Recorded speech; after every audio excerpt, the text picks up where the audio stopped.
కళ్యాణమే వైభోగమే పరిణయమే మరి పెళ్లి సంబరమే. కళ్యాణమే వైభోగమే పరిణయమే మరి పెళ్లి సంబరమే. అందాల వరుడు పరిశుద్ధుడు చక్కని వధువు కన్యాకు.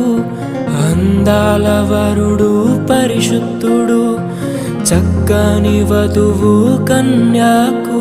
జరిగే పరిశుద్ధ వివాహమే పెరిగే నిరంతర సంతోషమే. జరిగే పరిశుద్ధ వివాహమే పెరిగే నిరంతర సంతోషమే.